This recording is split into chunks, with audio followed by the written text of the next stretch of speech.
व्याजस्वीकृतसेवया विधुरभूदगरेसरः श्रीमतां मानव्याहतिकैतवावनमनादीशस्त्रिलोकीपतिः संभिन्नाब्जकुलप्रसूतिविभवादम्भोजमब्जालयो यस्य श्रीगिरिजापदाम्बुजयुगं तत्स्यादभीष्टप्रदम्। भगवत्यै नमः। पराम्बिकायै नमः। चलिए, तो आज हम लोग परम लघु मंजूषा ग्रंथ के पाठ का आरंभ कर रहे हैं और इसमें अब हम अग्रिम विचार करते हैं। तो गत पाठों में, पूर्व पाठों में हम लोगों ने शाब्दबोध और वृत्ति ज्ञान का कार्य कारण भाव को समझा। शाब्दबोध और वृत्ति ज्ञान के, बल्कि ये कहिए कि वृत्ति विशिष्ट ज्ञान के, शाब्दबोध और वृत्ति विशिष्ट ज्ञान के का जो कार्य कारण भाव है, उस कार्य कारण भाव को हमने समझा, विचार किया। ठीक है ना? एक बार आप दोहरा लीजिए, क्या है उसका कार्य कारण भाव। तो उसको बोलेंगे ऐसे, तद्धर्मावच्छिन्न विषयक शाब्द बुद्धित्वावच्छिन्नं प्रति तद्धर्मावच्छिन्न निरूपित वृत्ति विशिष्ट ज्ञानम कारणम वैशिष्ट्यंच स्वविषयकोद्बुद्ध संस्कार सामानाधिकरण्य स्वाश्रय पद विषयकत्वोभय संबंधेन। तो इस तरह से हम लोगों ने शाब्द बोध के प्रति कौन वृत्ति विशिष्ट ज्ञान कारण है, कैसे है, इस सब का बहुत विस्तार से विचार किया और अच्छे से विचार किया। मैं समझ रहा हूँ कि आप लोग यहाँ तक का ग्रंथ समझ गए होंगे।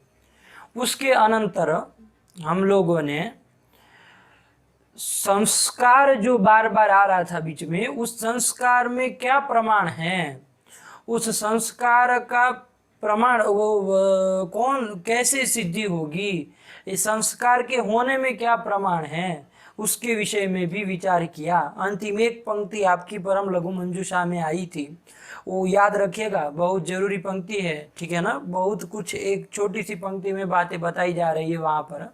वहाँ पर वो कहे थे, संस्कार कल्पिका च वृत्ति ही स्मृति ही शाब्द बुद्धिरेव वा इति अन्य देतत्, ये कहे थे। ठीक है ना? यहाँ पर वा शब्द जो है वो समुच्चयार्थक है, मतलब च का जो अर्थ होता है समुच्चय, वही अर्थ में यहाँ पर वा शब्द आया है। इस सब बातों का विचार किया और संस्कार की अनुमापिका वृत्ति की स्मृति जो है वो संस्कार की अनुमापिका है। और वृत्ति स्मृति में क्या प्रमाण है, तो उसमें शाब्द बुद्धि ही प्रमाण है, क्योंकि शाब्द बोध होता है। यदि वृत्ति स्मृति ही न होती तो शाब्द बोध कैसे होता। तो इस तरह से शब्द बुद्धि के द्वारा, कार्यों के द्वारा कारण का अनुमान किया गया। तो शब्द बुद्धि के द्वारा वहाँ पर वृत्ति स्मृति का अनुमान किया गया। और उसके बाद ये भी चला कि भाई अपना जो शब्द बोध होगा, स्वीय जो शब्द बोध होगा, वो तो हम लोग समझ जाएंगे कि ठीक है शब्द बोध हुआ, लेकिन पर आत्मा में जो शब्द बोध हुआ, उस शब्द बोध को कैसे समझे। तो वहाँ पर आपको बताया ये वाद शब्द समुच्चयार्थक है, और उससे किसका समुच्चय करना है, तो उससे समुच्चय करना है चेष्टा का, चेष्टा नामक क्रिया। तो क्रिया के द्वारा, चूंकि उसको शब्द बोध हुआ है तभी तो क्रिया कर रहा है, प्रवृत्ति हो रही है घटा नयन आदि कार्यों में। यदि शब्द बोध ही नहीं हुआ होता तो क्या प्रवृत्ति होनी नहीं थी। तो क्रम से चलिए, सबसे प्रवृत्ति से, चेष्टा से हमने शब्द बुद्धि, परगत शब्द बोध, ये कहिएगा, ठीक है ना, जोड़िएगा, क्योंकि स्वीय शब्द बोध में अनुमान की जरूरत नहीं है। स्वीय शब्द बोध तो अपने को हो रहा है, समझ में भी आ रहा है, उसके लिए कोई अनुमान आदि की जरूरत नहीं है। लेकिन परकीय जो, मतलब पर व्यक्ति का जो शब्द बोध है, उसमें क्या है, चेष्टा है, अनुमापिका। तो चेष्टा के द्वारा परगत शब्द बोध का अनुमान, शब्द बोध के द्वारा वृत्ति स्मरण का अनुमान, और वृत्ति स्मरण के द्वारा किसका, अरे बोला करिए, जब मैं पढ़ाता हूँ तो उस समय बोला करिए। वृत्ति स्मरण के द्वारा वहां पर संस्कार का अनुमान किया जाएगा। तो इस तरह करके यहाँ पर हम लोगों ने ये अनुमान भी बहुत सारे बताए कि इसके द्वारा इसका अनुमान कर लेंगे। तो ये चीज़ हम लोगों ने जानी। अब उसके आगे हम लोगों को ग्रंथ में विचार करना है। तो अब देखिए, सीधा प्रश्न यहाँ पर जो ग्रंथ उठा रहे, पहले समझ लिया जाए क्या नागेश कहना चाह रहे, अग्रिम ग्रंथ इनके बाद वाला क्या है। तो वहां पर सीधे उन्होंने लिख दिया साच वृत्ति त्रिधा, यही शब्द प्रयोग किया है ना, एक बार देख के चलिएगा, ठीक है ना। क्या शब्द प्रयोग किया है? साच वृत्ति त्रिधा शक्तिर्लक्षणा व्यंजना च, ये कर दिए कि वो जो वृत्ति है साच वृत्ति ही। अब देखिए तत्शब्द का प्रयोग कर रहे हैं, साच वृत्ति ही, इसका मतलब पूर्व में कोई, देखिए तत्शब्द जो होता है ना वो पूर्वोक्त परामर्शक होता है। क्या होता है? पूर्वोक्त परामर्शक होता है। और एक होता है बुद्धिस्थ परामर्शक होता है। देखिए परामर्शक मतलब बोधक। देखिए तत्शब्द है, जैसे मैंने आप बैठे हैं कहीं पर और मैंने आके कहीं से मैं आया और तुरंत आपको कही अरे वहाँ घड़ा पड़ा था वो बहुत अच्छा था, उसको ले आइए। तो उसको मतलब तम आनय, तो तम मतलब तत्पद से, वहाँ तत्शब्द से किसको जाना जाता है? तो पूर्व में जो कहा गया है, पूर्व में जो उक्त है, कौन? घड़े की बात की थी मैंने आपको। तो पूर्व में जो उक्त है घड़ा, उसी का परामर्शक ये तत्शब्द होगा। बात समझ में आई? तो ये हुआ पूर्वोक्त परामर्शक तत्शब्द हुआ। और एक बुद्धिस्थ परामर्शक तत्शब्द भी होता है। मैंने कोई ऐसे ही आपको कह दिया कि अरे वो बहुत अच्छा है, ऐसे ही कह दिया, उसके पूर्व में कुछ बात नहीं की थी, भूमिका नहीं बांधी थी, ऐसे ही कह दिया कि अरे वो बहुत अच्छा है। अब आप लोगों को शायद पता ना चले, आप लोग पूछे कि हाँ तत् से क्या बोध्य है, तत्पद का क्या अर्थ है। तो ये चलिए आइए, ठीक है। तो तत्शब्द का विचार हम लोग कर रहे थे। तो तत्शब्द पूर्वोक्त परामर्शक भी होता है, बुद्धिस्थ परामर्शक भी होता है। जैसे पूर्वोक्त परामर्शक तो मैंने आपको समझा ही दिया था, बुद्धिस्थ परामर्शक भी तत्शब्द होता है। मैंने कोई भूमिका बिना बांधे आपको ऐसा कहा कि अरे वो बहुत अच्छा है, तो आपको वहाँ जो तत्शब्द है सह अतीव समीचीनः ऐसा मैंने कहा, तो वहाँ तत्शब्द के द्वारा किसका बोध होगा? बताइए। मेरा बुद्धिस्थ जो पदार्थ है उस बुद्धिस्थ पदार्थ का वो परामर्शक बोधक तत्शब्द होगा। तो इस तरह से तत्शब्दों का मैंने आपको द्वैविध्य बताया कि तत्शब्द पूर्वोक्त परामर्शक भी होता है और बुद्धिस्थ परामर्शक भी होता है। बात समझ में आई? अब यहाँ पर भी देखिए उन्होंने तत्शब्द का प्रयोग किया है। उन्होंने कहा कि सा वृत्तिस्त्रिधा, ऐसा कहा। तो सा वृत्ति ही, तो यहाँ तत्शब्द जो आ रहा है तो उस तत्शब्द के द्वारा किसका बोध किया जाए? तो इसमें कोई घबराने वाली बात नहीं, आगे स्वयं चूंकि सा वृत्ति ही ऐसा लिख ही रहे, तो वो तत्शब्द पूर्वोक्त जो वृत्ति है उसी का वो परामर्श है। क्योंकि इसके पूर्व में, इसके पूर्व ग्रंथ में वहाँ शब्द बोध और वृत्ति विशिष्ट ज्ञान का जब कार्य कारण भाव विचार किया तो वहाँ पर कौन था?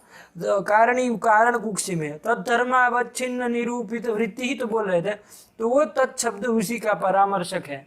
तो यहाँ पर और वैसे कोई ज्यादा इसमें क्लिष्ट भी नहीं, क्योंकि आगे स्वयं सा वृत्ति त्रिधा लिख रहे, तो इससे वृत्ति ही सीधे समझ में आई जा रही है। तो सा वृत्ति त्रिधा 3 प्रकार की है, ठीक है ना। धा जो है, धा प्रत्यय वो प्रकार अर्थ में होता है, मतलब सा वृत्ति ही, वो जो वृत्ति है वो 3 प्रकार की है, त्रिधा। कौन है वो 3 प्रकार? तो शक्तिर्लक्षणा व्यंजना च, शक्ति ही, लक्षणा और व्यंजना, इस प्रकार से 3 तरह की वो वृत्ति है। अब देखिए सामान्य बात मैंने आपको शुरुआत में भी बताई थी, जब फोटो का हम लोगों ने निरूपण किया उस समय भी हम लोगों ने विचार किया था कि भाई अवान्तर भेदों के ज्ञान की जिज्ञासा कब होगी? जब पहले आपको सामान्य धर्म का तो ज्ञान हो जाए, अरे सामान्य उसके स्वरूप का तो ज्ञान हो जाए, तभी जाके क्या होता है, अवान्तर भेदों की जिज्ञासा होती कि हाँ इसके कोई भेद प्रभेद वगैरह है कि नहीं है, ये होगा कि नहीं होगा। तो यहाँ पर नागेश जो है वो क्या कर रहे हैं, सीधे लिख रहे हैं कि सा वृत्ति स्त्रिधा शक्तिर लक्षणा व्यंजना च, एक करके उन्होंने कर दिया, सीधे अवान्तर भेद ही बता दिए। पहले ये तो बताइए पंडित जी कि वृत्ति कहते किसको है, वृत्ति का मतलब क्या होता है, ये तो पहले बताइए। तो क्या कहेंगे उसके लिए, तो उसके लिए देखिए इन्होंने क्यों नहीं बताया, क्योंकि जब आप शाब्दबोध और वृत्ति ज्ञान का जब कार्य कारण भाव विचार कर रहे थे तो उस समय सामान्य रूप से आपके दिमाग में एक वृत्ति का स्वरूप बैठ ही गया होगा। पद पदार्थ संबंध, बार बार इस चीज को कहा गया आप लोगों को, ठीक है ना। तो उसका स्वरूप प्रायः ज्ञात ही है। अब उसके स्वरूप को कहने की कोई आवश्यकता नहीं रही, केवल उसके सीधे भेद प्रभेदों का ही विचार करना चाहिए, ऐसा सोच करके नागेश ने यहाँ पर सीधे भेद प्रभेदों का वर्णन कर दिया। बात समझ में आई? तो ये है। लेकिन चलिए हम लोग तो विचार कर ले पूर्व में कि भाई वृत्ति कहते किसको है। यहाँ पर वृत्ति जो बार बार आ रहा है, सा वृत्ति स्त्रिधा, तो वृत्तिर नाम का, किसको वृत्ति के, किन नाम वृत्तित्वम। तो इस तरह का ये वृत्ति का स्वरूप जान लेना जरूरी है।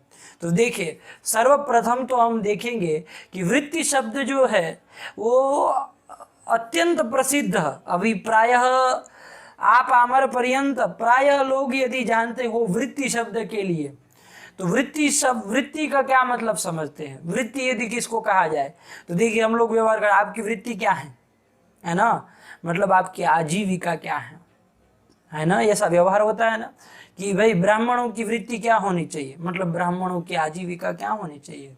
तो इससे क्या लग रहा है, वृत्ति शब्द का आजीविका अर्थ प्रतीत हो रहा है ना।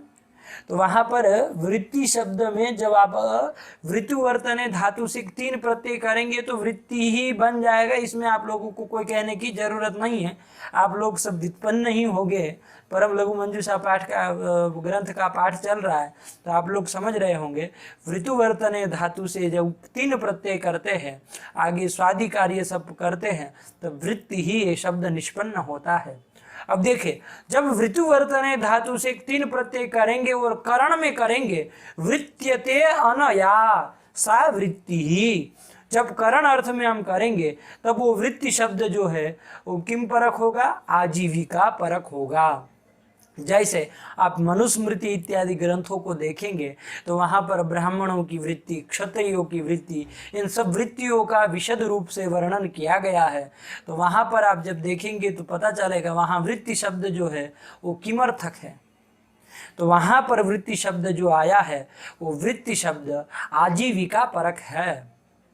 और इतना ही नहीं बल्कि हमारे जो ये व्याकरण शास्त्र है उस व्याकरण शास्त्र में कई सारे सूत्र है। उसमें एक लंबायमान सूत्र है जानपद कुंड ये सब इत्यादि इत्यादि। तो ये जो सूत्र है इस सूत्र में भी वृत्तिपद घटकतया प्रविष्ट है कि नहीं। तो वो सूत्र देखिएगा आप लोग, वहां पर वृत्ति शब्द उसमें भी आया है। तो वो वृत्ति शब्द किम परक है, तो उसके लिए वहां पर आप जब काशिका की पदमंजरी देखेंगे, हरदत्ताचार्य विरचित पदमंजरी टीका, तो वो पदमंजरी जब देखेंगे तो वहां पर उन्होंने लिखा है वृत्यते अनयासा वृत्ति ही जीवनोपायः। और इसी बात का समर्थन न्यासकार जो है जैनेन्द्र बुद्धि शायद उनका नाम है, आप लोग देख लीजिएगा, स्वयं आप लोग समर्थ है देखने में। तो न्यास जो टीका है वही काशिका वृत्ति की ही टीका है। तो उसमें भी उन्होंने इसी बात का समर्थन किया कि यहाँ वृत्ति शब्द जो है वो जीवनोपाय परक है। जीवन का जो उपाय होता है, साधन होता है, जो हम कार्य करते हैं, जिसके से हमारा जीवन चलता है, वही वृत्ति है, ठीक है ना। जैसे कोई पढ़ा के धन की प्राप्ति करता है, अपना जीवन चलाता है, कोई जो है वो मजदूरी करके अपना जीवन चलाता है, तो यही सब वृत्तियाँ है, ठीक है ना। जीवन के जो उपाय है, ठीक है ना, तो यही सब वृत्तियाँ है। बात समझ में आई। तो ये वृत्ति शब्द सामान्य अधिक प्रसिद्ध है और सामान्य लोग भी इस बात को शायद जानते होंगे, ये प्रसिद्ध है। अब आइए हमारे व्याकरण शास्त्र में, और भी अन्य अन्य शास्त्रों में वृत्ति शब्द का बहुत अर्थों में, अन्य अन्य अर्थों में प्रयोग हुआ है। यदि उस केवल वृत्ति शब्द में ही विचार करेंगे तब तो केवल आज वृत्ति शब्द में ही बातें चली जाएंगी। क्या किस शास्त्र में किस वृत्ति मतलब क्या कहते हैं, किसको वृत्ति कहते हैं, तो बहुत सारे उसके वृत्ति शब्द का बहुत सारे अर्थों में प्रयोग हुआ। मैंने आपको एक प्रसिद्ध जो वृत्ति शब्द है, जो कि आपने सुना होगा प्रायः सब लोगों ने, तो उस वृत्ति शब्द का आपको बताया कि जो जीवनोपाय, जीविका, आजीविका के अर्थ में जो वृत्ति शब्द है वो भी एक वृत्ति शब्द है। अब यहाँ पर आइए व्याकरण शास्त्र में, आइए व्याकरण शास्त्र में भी देखिएगा अनेक अर्थों में वृत्ति शब्द का प्रयोग तत्र तत्र स्थलों में हुआ है। जैसे आप सुनेंगे, आपको पता ही है, आप लोग बोलते भी है, लेकिन आप लोगों को भी सुनेंगे तो लगेगा हाँ वृत्ति तो यहाँ पर भी प्रयोग करते हैं। तो सुनिए, देखिए क्या है। जैसे हम लोग कहते हैं कि इको एनर्जी की वृत्ति बोलो, है कोई बच्चा पढ़ने के लिए आता है तो कहते हैं ना कि अरे लघु सिद्धांत आती है कि नहीं आती है, ऐसे ही आ गए हो क्या पढ़ने के लिए सिद्धांत कौमुदी, तो कहता है कि नहीं पढ़ा हो, तो क्या कहते हैं इको एनर्जी की वृत्ति सुनाओ। तो ये वृत्ति क्या है, ये कौन सी वृत्ति है? यहाँ पर वृत्ति का क्या मतलब है? तो यहाँ पर जो ये वृत्ति है, वो वृत्ति जो है वो सूत्रार्थ बोधकम वाक्यम वृत्ति ही। यहाँ पर ये लक्षण मुझे लग रहा है वहाँ तक सही बैठेगा कि सूत्रार्थ बोधकम वाक्यम वृत्ति ही, ये कर देंगे, ठीक है ना, कि सूत्र का जो अर्थबोध है ना, उस अर्थबोध को कराने वाला जो वाक्य है वही वृत्ति है। सूत्रार्थ बोधकम वाक्यम वृत्ति ही, यही कर दीजिए, सरल भाषा में है, ठीक है ना, कि भाई सूत्र के अर्थ का बोध कराने वाला जो वाक्य है वो वृत्ति है। जैसे इको एनर्जी सूत्र है, घटाइए ना, आराम से घटाइए, कोई कठिन नहीं है। इको एनर्जी सूत्र है, इस सूत्र का अर्थ क्या है? तो अजव्यवहित पूर्वत्व विशिष्टस्य इकः स्थाने यण स्यादचि संहितायां विषये। इसके अतिरिक्त तो बहुत सारा लंबा अर्थ करते हैं, हमें अभी उसमें नहीं जाना है, वरना आप कहेंगे कि अरे किधर चले गए, ठीक है ना, तो उसमें नहीं जाएंगे। लेकिन ये जो उसका अर्थबोध है, इस अर्थबोध का जनक जो वाक्य है कौन? इकः स्थाने यण स्यादचि संहितायां विषये, ये जो वाक्य है इसी को हम वृत्ति कहते हैं। बात समझ में आई? तो ये वृत्ति शब्द भी मिलता है और हम व्याकरण शास्त्र में अधिकतर प्रयोग करते हैं, ठीक है ना। तो चलिए, ये भी वृत्ति है, सूत्रार्थावबोधकम वाक्यम वृत्ति ही, लिख लीजिएगा और याद भी रखिएगा, काम आएगा। कहीं पर वृत्ति का यदि निरूपण करना आपको होगा तो बहुत काम उपादेय होगा ये विषय। और देखिए दूसरी जगह, दूसरा एक और भी है। एक तो मैंने आपको जाना पद कुंड गुण स्थल इत्यादि सूत्र में जो वृत्ति शब्द आया उसका तो बता ही दिया, पद मंजरीकार न्यासकार। और तत्वबोधिनी भी देखिए वहाँ की, उसमें भी लिखा है जीवनोपाय, ठीक है ना, वहाँ पर भी वृत्ति शब्द जो सूत्रस्थ वृत्ति शब्द जो आया है वो जीवनोपाय परक है, इत्यादि इत्यादि चर्चा हुई। तो एक तो व्याकरण शास्त्र में ये भी आया। और दूसरा एक वृत्ति शब्द जो है व्याकरण शास्त्र में प्रचलित है ना, आपको जान के आश्चर्य होगा, वृत्ति ही मतलब ग्रंथ। क्या? वृत्ति ही मतलब ग्रंथ। वृत्ति शब्द ग्रंथ परक भी आया है। पूछिए कहाँ पर आया, बताइए, आप बताइए, चलिए कि भाई कहाँ पर आया है वृत्ति शब्द ग्रंथ परक आया है।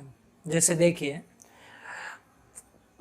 काशी का वृत्ति ही कहते हैं ना, जयादित्य वामन के द्वारा विरचित जो ग्रंथ है उसको क्या कहते हैं? काशी का वृत्ति ही है। इति वृत्तिकाराः, अरे तत्वबोधिनी इत्यादि इत्यादि टीकाएं जब आप लोग पढ़ते हैं तो उसमें बहुत जगह तो आता है इति वृत्तिकाराशयः, आदिरंत्येन सहायता में वो अंत्यकरण क्यों किया, क्या किया, वो सब विचार चला। तो इति वृत्तिकाराशयः तो मतलब क्या? काशी का वृत्तिकार का ये आशय है। तो यहाँ काशी का वृत्ति जो है, तो ये वृत्ति शब्द किम परक है? तो ग्रंथ परक है।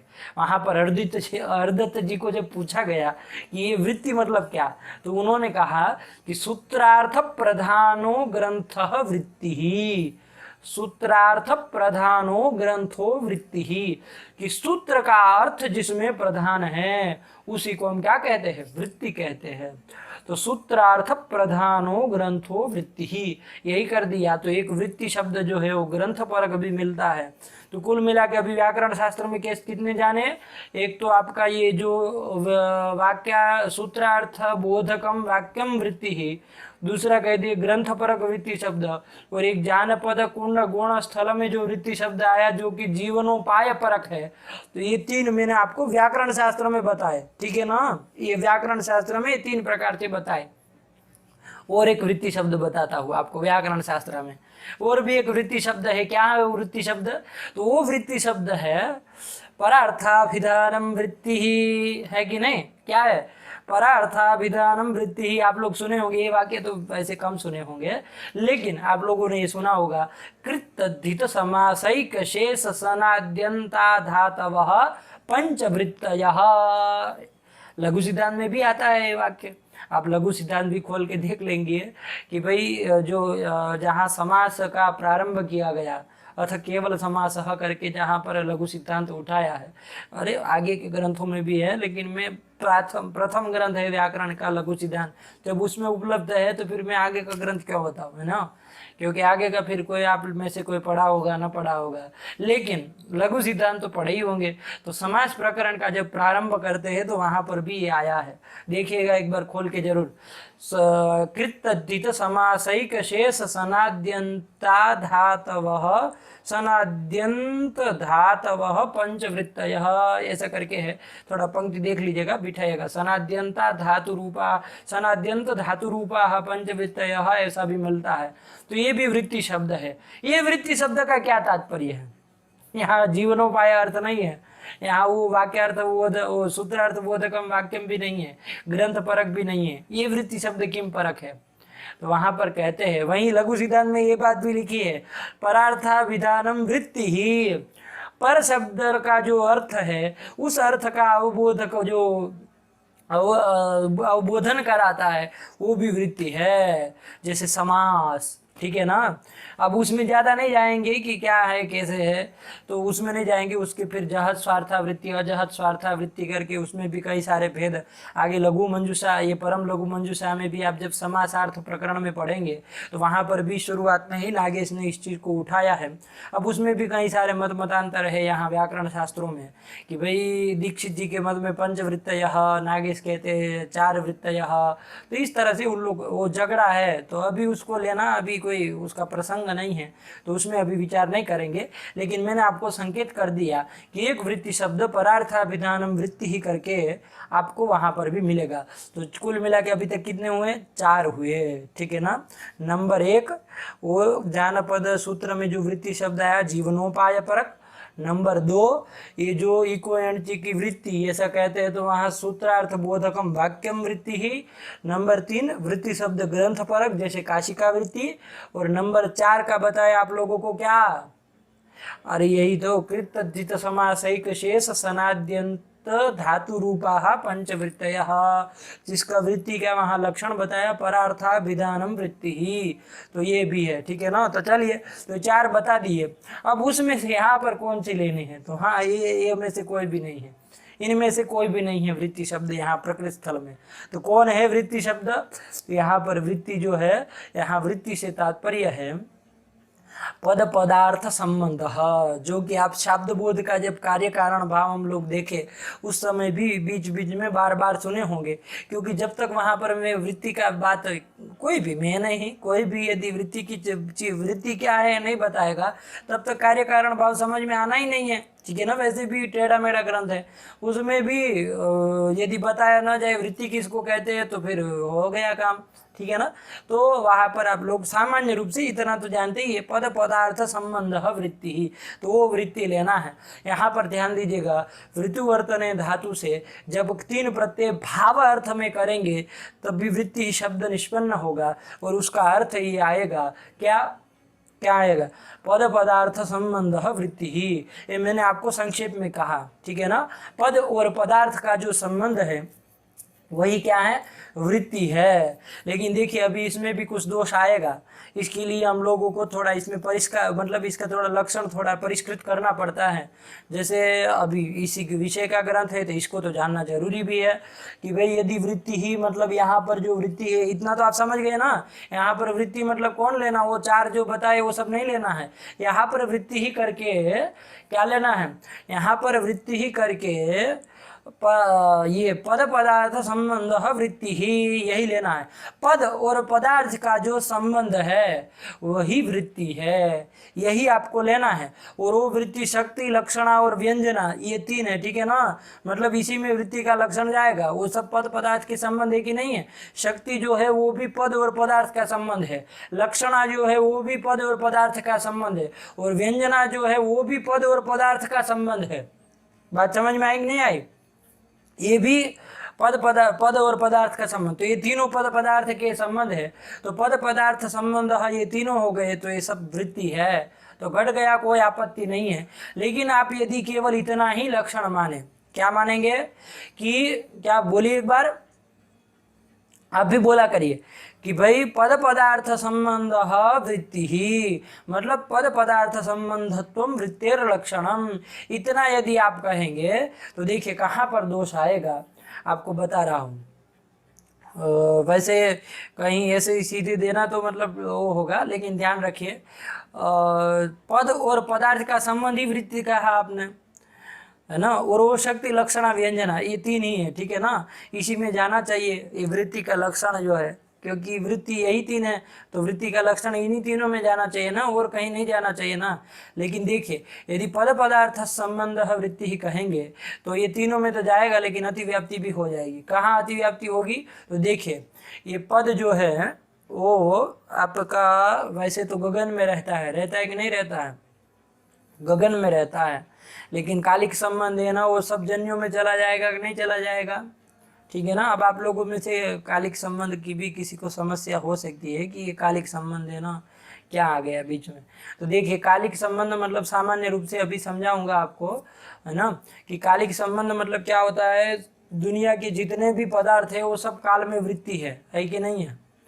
दुनिया के जितने भी पदार्थ है वो सब काल में अभी विद्यमान है कि नहीं है, ठीक है ना। आप भी विद्यमान है काल में, है ना। इदानीम भवान अस्ति मतलब क्या, अस्मिन काले भवान अस्ति, तो काल में है ना, आप काल में आप विद्यमान है ना।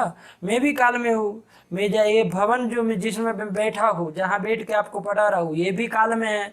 जितने भी पदार्थ है ना, वो सब काल में है, वो भी जन्य, ठीक है ना। ध्यान रखिएगा, जन्यानाम जनकः कालो जगताम आश्रयो मतः, जन्यों का जन्यानाम जनकः काला, ऐसी एक परिभाषा वो आती है कारिका। आप न्याय सिद्धांत मुक्तावली ग्रंथों का अध्ययन करेंगे तो उसमें आएगी कि जन्य पदार्थ जो भी होता है, मतलब जो भी उत्पन्न पदार्थ होता है उसका जनक काल होता है, ठीक है ना।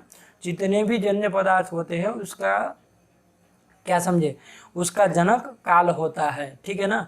तो मैं कहने का तात्पर्य, अभी आइए प्रकृति में जितना आवश्यक है उतना देखा जाए, अभी उसमें विचार करने लेंगे कि तो लंबा हो जाएगा। सब पदार्थ काल में रहते हैं, और कालिक संबंध से, कालिक संबंध मतलब स्वाधिकरण काल वृत्तित्व, अभी ये लीजिए, क्योंकि सीधे आपको अभी कालिक कहूँगा तो आप लोग कहेंगे अरे कालिक से काल में रहेंगे, तो दूसरी जगह जैसे आप कहीं पर भी अभी है, लेकिन आप भी कालिक संबंध है ना, अभी वाराणसी में है ना, जहाँ मैं अभी हूँ काशी में, वहाँ पर आप अभी कालिक संबंध है ना, है भले संयोग संबंध है ना न रहे यहाँ पर इस भूमि में, लेकिन आप कालिक संबंध है ना है। जब भी आप ये वीडियो सुनेंगे तब भी आप कालिक संबंध है ना यहाँ पर काशी में रहेंगे कि नहीं रहेंगे, रहेंगे। कैसे भाई, अभी तो बात ये हुई थी कि भाई सब पदार्थ काल में रहते हैं, है ना। जगताम आश्रयो मतः, जगत का आश्रयीभूत है कौन, काल। तो ये बात कहाँ से आ गई कि आप यहाँ काल में रहे, आप ही तो ठीक है, लेकिन आप कहेंगे कि अब हम बनारस कैसे आ जाए, है कालिक संबंध है ना। तो ध्यान दीजिएगा, अभी इसको समझने के लिए मैं एक आपको कह रहा हूँ, स्वाधिकरण काल वृत्तित्व, इसका तात्पर्य है क्या है, स्वाधिकरण काल वृत्तित्व। जैसे देखिए स्वम से लिया जिसको ले जाना, जैसे आपको इधर आना है काशी, चलिए आना ही चाहिए पढ़ने के लिए, तो चलिए आपको स्वम पद से लिया, ठीक, तो स्वम से लिया आपको, है ना, स्वयं को लीजिए। स्वाधिकरण काल है कि नहीं है, क्या है, स्वाधिकरण काल हुआ कि नहीं हुआ, उसमें तो कोई संदेह नहीं, ठीक है। तो स्वाधिकरण काल हो गया, उसमें वृत्ति, ये काशी है कि नहीं है, इसमें बनारस है कि नहीं, उसमें वृत्ति वृत्ति है। तो स्वाधिकरण काल वृत्ति बनारस हो गया। स्वाधिकरण काल वृत्तित्व किस में जाएगा, बनारस में, काशी में जाएगा कि नहीं जाएगा। तो बताइए, स्वाधिकरण काल वृत्तित्व संबंध है ना, आप कहाँ है अभी, अरे आप इस संबंध से काशी में आ गए कि नहीं आ गए। तो चलिए ध्यान रखिएगा, ये सरल है, अब छोटी छोटी बातें हैं, इन सब बातों को वैसे बताते नहीं हैं, लेकिन चलिए कोई बात नहीं, इसको समझ लीजिए। स्वाधिकरण काल वृत्तित्व संबंध है ना, क्या होता है कि भाई कोई भी पदार्थ है वो अन्यत्र रहेगा। बात समझ में आई। तो चलिए अब यहाँ प्रकृति में आइए, स्वाधिकरण काल वृत्तित्व, ये ध्यान रखिएगा, ठीक है ना, घटाने के समय। जैसे मैं अभी यहाँ पर हूँ, ठीक है ना, अभी तो मैं अपने भवन में हूँ, जहाँ पर मैं रह रहा हूँ वहीं पढ़ा रहा हूँ, गंगा जी में तो नहीं ना हूँ, लेकिन गंगा जी में भी चला जाऊँगा। स्वयं से लिया मैंने, अपने को ले लिया, स्वाधिकरण काल है, स्वाधिकरण काल हो गया, मैं अभी काल में भी हूँ, जगतामाश्रय मतलब स्वाधिकरण काल हो गया। उसमें वृत्ति भगवती गंगा है कि नहीं है, तो स्वाधिकरण काल वृत्ति गंगा हो गई। स्वाधिकरण काल वृत्तित्व किस में जाएगा, गंगा में जाएगा। तो स्वाधिकरण काल वृत्तित्व संबंध है ना, मैं अभी गंगा जी में चला गया, ठीक है। तो ये कालिक संबंध से कहने का तात्पर्य चला जाता है पदार्थ, ठीक है ना, अन्यत्र भी। तो चलिए ये हो गया आपका सामान्य रूप से ये कालिक की चर्चा हम लोगों ने कर ली प्रसंग वशात। लेकिन अब देखिए आप इस बात को समझिए कि पद पदार्थ संबंध वृत्ति ही ये कह के हम चले थे। तो पद और पदार्थ का जो संबंध है वो वृत्ति है, ये हमने तो कह दिया, ठीक है, बहुत अच्छे, कोई दिक्कत नहीं कि पद पदार्थ का संबंध वृत्ति है। अब देखिए केवल यदि इतना लक्षण बना है, देखिए शक्ति लक्षणा व्यंजना में जा रहा है, कोई आपत्ति नहीं, पद और पदार्थ का संबंध शक्ति भी है, लक्षणा भी है, व्यंजना भी है, उसमें लक्षण गया, समन्वय हो गया, कोई आपत्ति नहीं। लेकिन अतिव्याप्ति होगी, कहाँ पर अतिव्याप्ति होगी, ये हम लोग विचार कर रहे थे। तो वो अतिव्याप्ति जो है वो कालिक संबंध में हो जाएगी, ठीक है ना।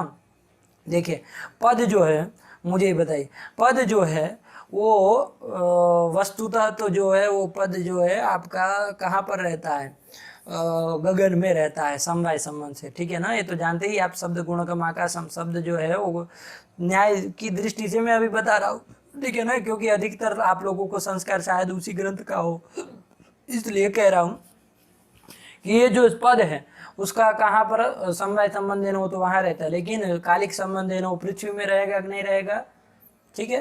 क्योंकि शब्द स्वाधिकरण काल वृत्ति तो संबंध घटा लीजिए, घट जाएगा, कोई दिक्कत नहीं, स्वयं से लिया उस शब्द को, स्वाधिकरण काल होता ही है, स्वाधिकरण काल वृत्ति ये पृथ्वी है, स्वाधिकरण काल वृत्तित्व संबंध है ना, पृथ्वी में चला गया, तो शब्द जो है पृथ्वी में चला आया, पदार्थ भी पृथ्वी में आ जाएगा कि नहीं आ जाएगा, अरे कालिक संबंध है ना, ले आइए, है ना। मान लीजिए अभी ये जो हाथ है वो वैसे तो अभी पृथ्वी में नहीं ना है, अरे ये आज ये पंजा आपको जो दिख रहा है ये तो पृथ्वी में नहीं ना है, ये तो अभी यहाँ है, तो देखिए वो भी पृथ्वी में चला जाएगा, स्वाधिकरण काल वृत्तित्व संबंध है ना, ठीक है ना। चाहे कोई भी पदार्थ जो पृथ्वी में अभी नहीं है वो भी चला जाएगा कि नहीं चला जाएगा, स्वाधिकरण काल वृत्तित्व संबंध है ना, कहाँ चला जाएगा, अरे पृथ्वी में चला जाएगा। तो पद चला गया, पदार्थ भी चला गया, तो पद पदार्थ दोनों का संबंध, अब देखिए परस्पर ये सब बातें आपने नहीं कही थी, ठीक है ना। पद पदार्थ का जो संबंध है, तो पद पदार्थ का संबंध पृथ्वी में कालिक संबंध हुआ कि नहीं हुआ, हो गया। तो पद पदार्थ का संबंध हो गया कालिक संबंध, तो उसमें अतिव्याप्ति हुई कि नहीं हुई,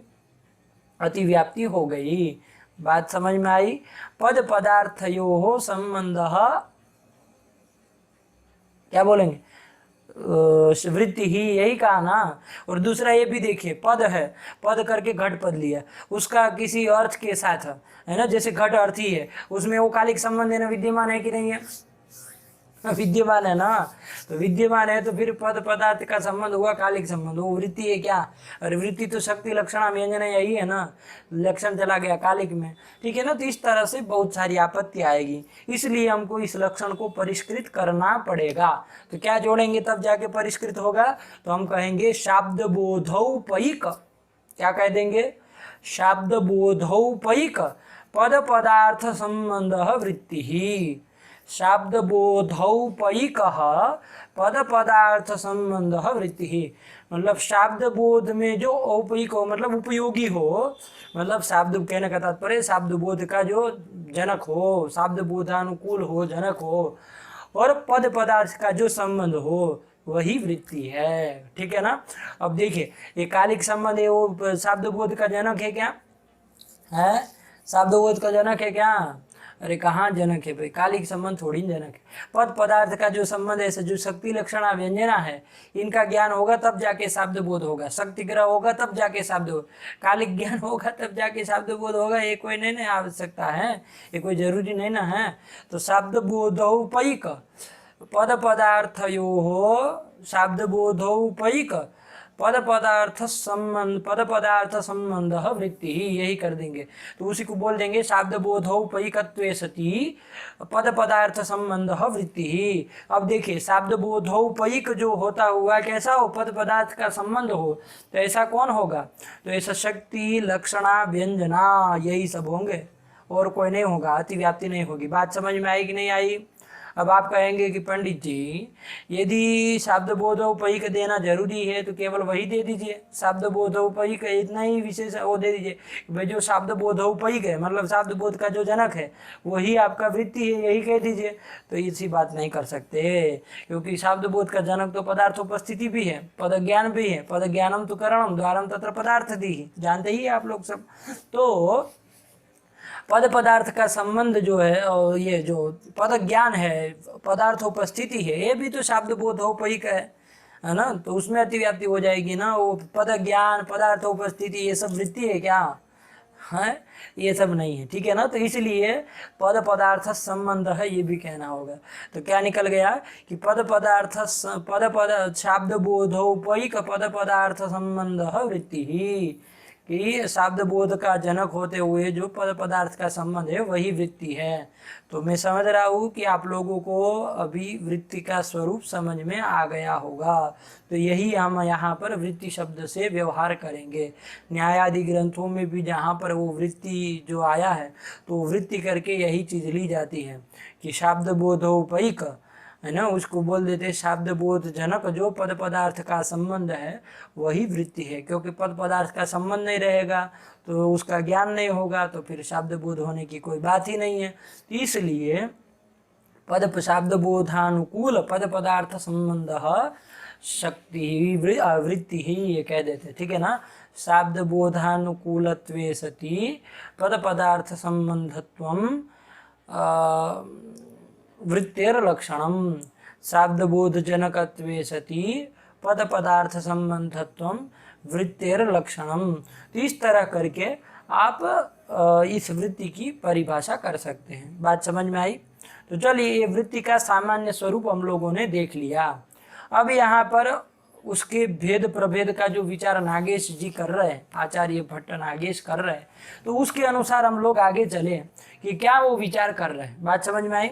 तो देखिए उन्होंने कहा सावृत्ति ही, अब आप समझ गए हैं सावृत्ति मतलब शब्द बोधानुकूल पद पदार्थ संबंध रूपा जो वृत्ति है, सावृत्ति ही त्रिधा, वो 3 प्रकार की है। कौन कौन, तो उसके लिए बताया कि वो 3 प्रकार हैं, शक्ति ही, लक्षणा और व्यंजना, ये 3 प्रकार की ये वृत्ति है, ठीक है ना।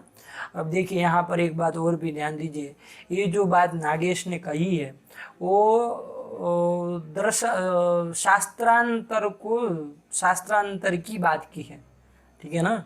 मतलब शास्त्रांतर के मत के अनुसार इन्होंने ये कह दिया है कि वृत्तिस्त्रिधा शक्तिर लक्षणा व्यंजना च, जबकि वस्तुतः ऐसा है नहीं। हमारे यहाँ व्याकरण शास्त्र में तो कहाँ 3 प्रकार की वृत्तियाँ हैं, ठीक है ना। ये 3 प्रकार की वृत्तियाँ नहीं है, ठीक है ना। क्यों, क्योंकि लक्षणा जो है ना उसको हम शक्ति में ही अंतर्भाव कर देते हैं, ठीक है ना। शक्ति के 2 भेद मानते हैं, प्रसिद्धा और अप्रसिद्धा। और वो आएगा, घबराइए मत, ये मत समझिए कि अरे प्रसिद्धा प्रसिद्धा समझे नहीं कहाँ से आ गया। तो प्रसिद्धा और अप्रसिद्धा 2 भेद है, उसमें अप्रसिद्धा में क्या हो जाएगा, ये आपकी जो लक्षणा है उसका अंतर्भाव मान लेते हैं। तो जब मान लेते तो लक्षणा को पृथक शक्ति वो वृत्ति मानने की जरूरत नहीं है, तो 2 ही मानते हैं। क्या, कौन 2 ही मानते हैं। तो उसमें प्रथम है शक्ति ही और दूसरी है व्यंजना, ये 2 ही है, ठीक है ना। तो चलिए ये 2 है। अब इसमें सब में विचार करना है, बढ़िया से एक एक में जाएंगे, लेकिन अभी इसकी भूमिका को समझिए, ठीक है ना। तो दो ही है। तो फिर ये कैसे लिखा है, तो ये शास्त्रांतर के मत को यहाँ पर इन्होंने कह दिया है। जैसे आप साहित्य आदि, अब न्याय ग्रंथ का भी नहीं है, ये भी मत कहिएगा, ठीक है ना। आप लोग सोच रहे हो कि न्याय के अनुसार है, अरे न्याय वाले भी कहाँ तीन मानते हैं, वो शक्ति तो मानते हैं, लक्षणा भी मानते हैं, लेकिन व्यंजना नहीं मानते हैं, ठीक है ना, ये अंतर है उनमें। तो वो कहते हैं ना, वृत्तिश्च शक्ति लक्षणान्यतर रूपा, उधर जब आप देखेंगे ना शब्द खंड में, तो वहां पर आता है, सब बार बार शब्द आएगा, शक्ति वृत्तिश्च शक्ति लक्षणान्यतर रूपा, शक्ति और लक्षणा अन्यतर रूपा, वो व्यंजना नहीं मानते हैं, उसका अनुमान में गतार्थ कर देते हैं, जो भी करते हैं, लेकिन दो ही मानते हैं। तो उनके मत में भी त्रिधा वाला बनेगा नहीं। उधर साहित्य में जाएंगे ना तो साहित्य में बनेगा, क्योंकि साहित्यिक लोग जो है वो तीन मानते हैं, शक्ति ही लक्षणा और व्यंजना करके, ठीक है ना। ये शक्ति का शायद वो अभिधा शब्द से भी, अभिधा से भी प्रयोग करते ही, ये प्रसिद्ध है, वो काव्य प्रकाश भी देखेंगे आप लोग, है ना, तो उसमें भी आया है। तो अभिधा मतलब ये शक्ति में ही तात्पर्य है। तो इस तरह करके वो तीन वृत्तियां मानते हैं, ठीक है ना। और कोई कोई आचार्य है वो तो चौथी भी मान लेते हैं, तात्पर्यार्थोपिकेषु चित करके, जैसे काव्य प्रकाश में ही माना है ना आचार्य मम्मट ने, तात्पर्य को भी वृत्ति माना है ना, तो वो भी माने हैं।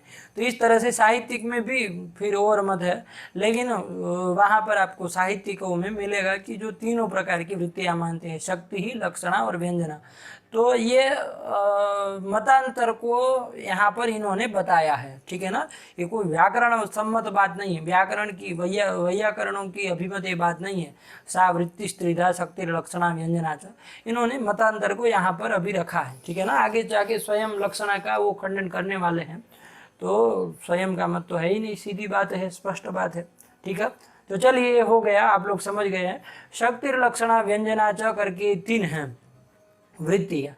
अब उसमें सबसे क्रम प्राप्त कौन है, सबसे प्रथम है शक्ति ही, तो उसी का निरूपण आदि, अब जब प्रथम वही उपस्थित है तो उसी का निरूपण होगा ना, तो वही शक्ति का निरूपण, वो पदार्थ शक्ति का निरूपण करने के लिए कह रहे हैं, मतलब भूमिका बांध रहे। क्या लिख रहे हैं, तो उन्होंने लिखा तत्र शक्ति ही कह पदार्थ, ये प्रश्न हुआ। क्या प्रश्न हुआ, तत्र शक्ति ही कह पदार्थ। अब आप लोग समझ रहे होंगे, तत्र शब्द यहाँ जो सप्तम्यर्थक है, वो तत्र कौन सप्तमी है, कहा जाए तो निर्धारणे सप्तमी। क्या है, निर्धारणे सप्तमी, कि शक्ति लक्षणा व्यंजना ये जो तीन बताए वृत्तियां, तत्र मतलब उक्त त्रिष्वपि वृत्तिषु शक्ति ही कह पदार्थ।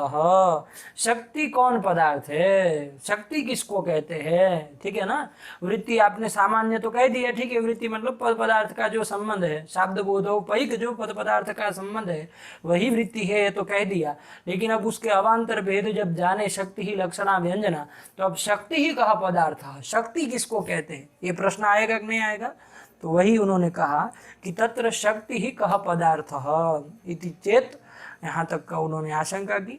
अब उसका समाधान दे रहे हैं, लेकिन अत्र तार्किका करके दे रहे हैं। अत्र तार्किका, कि ऐसी जब शंका होती है, ऐसा जब प्रश्न होता है, तो यहाँ पर तार्किक लोग क्या कहते हैं, तार्किकों का क्या मत है, तार्किक मतलब नैयायिक लोगों का क्या मत है, ठीक है ना। तो नैयायिकों के मत का देखिए, नागेश का ये वैशिष्ट्य है, ये क्या करते हैं, जिनका खंडन करना है ना उसका आदि में मत रख देंगे, उसका विवेचन बढ़िया से कर देंगे, उसमें जो जो आपत्ति आती है उसका जो जो वारण होता है वो भी सब लिख देते हैं, ठीक है ना। और उसके बाद वो फिर चालू करते हैं, तन न करके उठाते हैं सीधे उठा लेते हैं, तो तन न करके खंडन प्रारंभ करते हैं। फिर उनका खंडन करने के बाद फिर स्वीय मत, अपना जो मत है वो मत आगे देते हैं, ये उनका क्रम रहेगा। तो इसको प्रारंभ में समझ लीजिए, तो आगे आप लोगों को उसका ग्रंथ दिमाग में बैठ जाएगा। तो देखिए यहाँ पर भी यही काम कर रहे हैं कि अत्र तार्किका, यही शब्द प्रयोग किया ना कि अत्र नैयायिका, यहाँ इस प्रश्न के समाधान में नैयायिक लोग ऐसा कहते हैं, ठीक है ना। ये अत्र तार्किका, आगे आहु आने वाला है, इति आहु, ठीक है ना। देखिए अब दूसरे, अब आपके पास कौन सी प्रति है मैं नहीं जान रहा हूँ, लेकिन उसके आगे आने वाला है, यद्यपि प्रथमं शक्तिग्रहो वाक्ये एव तथापि आवापोद वापाभ्याम शास्त्रकृत कल्पिताभ्याम तत्तत् पदशक्ति ग्रह इत्याहु। तो यहाँ जो ये आहु देख लीजिए अपने अपने ग्रंथों में, वो जो आहु आने वाला है उसके साथ अत्र तार्किका आहु, मतलब यहाँ पर ऐसा तार्किक लोग कहते हैं। यहाँ पर मतलब कहाँ पर, जहाँ पर ये शंका होती है कि तत्र शक्ति ही कह पदार्थ, ऐसा यदि शंका ये प्रश्न होता है तो अत्र तार्किका आहु। तो यहाँ अत्र तार्किका से लेके आहु तक पूरा नैयायिकों का मत है। और उसके बाद भी आप देखेंगे तन न करके वहाँ पर फिर खंडन चालू किया वो तार्किकों के मत का, ठीक है ना। और उसके बाद तस्मात् करके जो आगे चला है वो फिर अपना स्वीय अपना जो मत है वैयाकरणों का जो सिद्धांत है ना, उसको बताया, निरूपण किया, तो वो किया है। लेकिन अभी प्रकृत प्रसंग में पहले नैयायिकों का मत समझना जरूरी है। बात समझ में आई? तो चलिए यही है। तो अत्र तार्किका आहु, अब मैं समझ रहा हूँ कि आप लोग समझ गए होंगे पूरा ग्रंथ का कैसे वो निबंधन हुआ है। तो ये बात ध्यान में रखेंगे तो आपको ग्रंथ समझने में सारल्य होगा, ठीक है ना। तो चलिए, तो अत्र तार्किका आहु, क्या आहु, तो उसके लिए अब प्रारंभ हो रहा है। क्या कह रहे हैं? तो वो कह रहे हैं हम कि असमात् शब्दाद् अयम् अर्थो बोद्धव्यः इत्याकारा, इदं पदम इमम अर्थम बोधयतु इत्याकारा वा ईश्वरेच्छा शक्ति सैव संकेतः संबंधः, ये उन्होंने कह दिया। देखिए तार्किकों का मत है, ध्यान रखिएगा, ठीक है ना। वैसे आप लोगों में से बहुत लोग सुने भी होंगे, क्योंकि ये क्या है, सब चीज़ें तर्क संग्रह वगैरह भी पढ़ते हैं, तो उसमें ये सब बातें, ये सब अस्मात् पदाद् अयम् अर्थो बोद्धव्यः इदं पदम इमम अर्थम बोधयतु, ये सब चीज़ें सुनते हैं तर्क संग्रह आदि ग्रंथों में ही, ठीक है ना। तो इसीलिए उसी का प्रायः लोगों को संस्कार रहता है। और हमारा तो क्या है, हम लोग यहाँ व्याकरण में प्रवेश करते हैं तो लघु सिद्धांत इत्यादि इत्यादि ग्रंथों से प्रारंभ करते हैं। सिद्धांत कौमुदी पढ़ेंगे, महाभाष्य पढ़ेंगे, वगैरह वगैरह सब पढ़ेंगे। तो ये प्रक्रिया ग्रंथों को पढ़ के बाद में थोड़ा वो जब दर्शन में प्रवेश करते हैं तब जाके ये सब बातें आती हैं, ठीक है ना।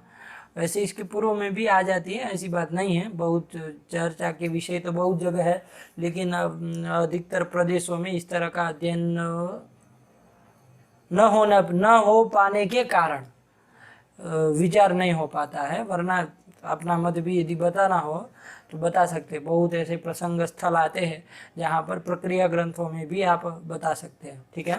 तो चलिए कोई बात नहीं। जैसे वहाँ अर्थवद धातुर प्रत्यय प्रातिपदिकम जहाँ आता है तो वहाँ अर्थवत्वम नाम किम, वहाँ क्या अर्थवत, अर्थवत मतलब क्या, तो वृत्तिमत्वम अर्थवत्वम वहाँ लिया है। तो चाहे तो हो सकता है, लेकिन अब कौन वहाँ अर्थ अस्ति अस्य में ही दिमाग खप जाता है सबका, बुद्धि मतलब दिमाग भर जाता है, तो फिर कहाँ वृत्तिमत्व में जाएंगे।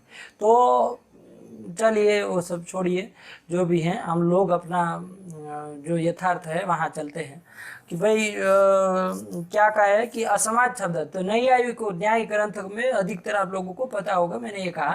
तो चलिए जो भी न पता हो तब भी यहाँ से अब पता करिए, ठीक है ना, क्योंकि तार्किक मत का खंडन बाद में होने वाला है, तो पहले तार्किक मत को समझना पड़ेगा ना। तो वही तार्किक मत लिखा है, क्या लिखा कि ईश्वर इच्छा शक्ति, सीधा इतना पकड़िए कि ईश्वर की जो इच्छा है ना वही शक्ति है, ईश्वर इच्छा शक्ति है ना, ध्यान रखिएगा। शक्ति मतलब क्या, शॉर्ट में उत्तर दीजिए नहीं आई क्यों के अनुसार, क्या ईश्वर इच्छा शक्ति है।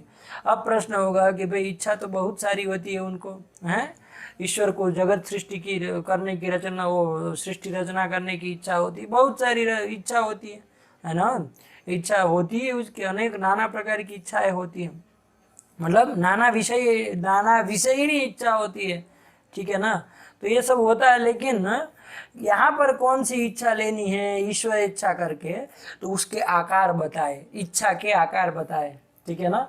तो क्या है, जैसे आपको अभी भोजन करने की इच्छा हो, ठीक है ना, तो आपको इच्छा हुई, लेकिन वो किम विषयिणी इच्छा है, इच्छा का आकार क्या है कि हम भोजनम कर्तुम इच्छामि, है ना, इस तरह से कुछ करेंगे तो भोजन विषयिणी इच्छा होगी। ये इच्छा हुई ना आपको, भोजन विषयिणी इच्छा होगी, तो चलिए, तो इस तरह से इच्छा है तो ईश्वर की भी मतलब अनेक विषयणी होंगी, लेकिन यहाँ पर ईश्वर इच्छा शक्ति ही जो कह रहे हैं, तो इच्छा का आकार क्या है, कौन इच्छा, तो उसके लिए दो आकार बताए।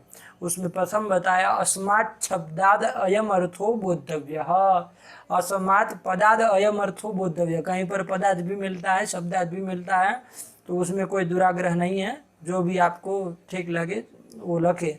अस्मात् पदाद अयम अर्थो बोद्धव्य, ये कर दिए, ये ईश्वर इच्छा का आकार है। देखिए इत्याकारिका ऐसा लिख रहा है, ऐसी आकार वाली जो इच्छा है, ठीक है ना। तो अस्मात् पदाद अयम अर्थो बोद्धव्य, और ये एक आकार। दूसरा आकार इदम पदम इमम अर्थम बोधयतु इत्याकारा वा, दो दिए ना, तो विकल्प है, कोई वो नहीं है, मतलब यही वो विनिगमना विरहत दोनों मानी जाती है।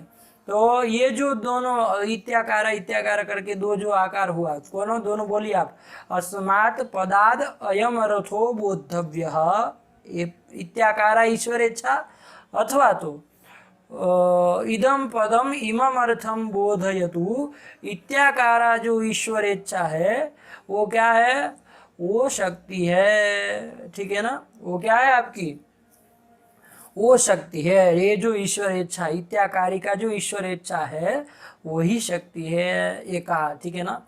अब देखिए समय काफ़ी हो गया है, तो मैं समझ रहा हूँ इसमें हम प्रवेश करें, उसके पहले आज यहाँ विराम दिया जाए, इसके बाद हम थोड़ा इसको विस्तार से चूँकि विचार करना पड़ेगा, ऐसे केवल इस पद से इस अर्थ को जान लेना, ये जो बोद्धव्य है तो ये ईश्वर इच्छा ये शक्ति ऐसा कह के नहीं ना चलेगा, इसमें लंबायमान विचार है, ठीक है ना।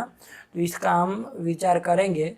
तो फिलहाल अभी यहीं पर ग्रंथ रख दिया जाए, तो यहाँ पर रख रहे आप लोग क्या काम करेंगे, ये जो मैंने आपको पूर्व में जो वृत्ति के विषय में जो जो चर्चा बताई वो तत्त स्थलों को देखिए, उनका अन्वेषण करिए, एक कॉपी में लिख लीजिए, और उसके बाद ये जो ग्रंथ जो आ रहा है उसको तो आप याद कर ही रहे होंगे, ठीक है ना, और करिए, ठीक है ना, क्योंकि देखिए नहीं करेंगे तो आपका ऊपर है, लेकिन करेंगे तो ये ज़रूर है कि भाई बहुत उपयोगी होगा, ठीक है ना, यदि आपको इस शास्त्र जगत में रहना है तब, ठीक है ना।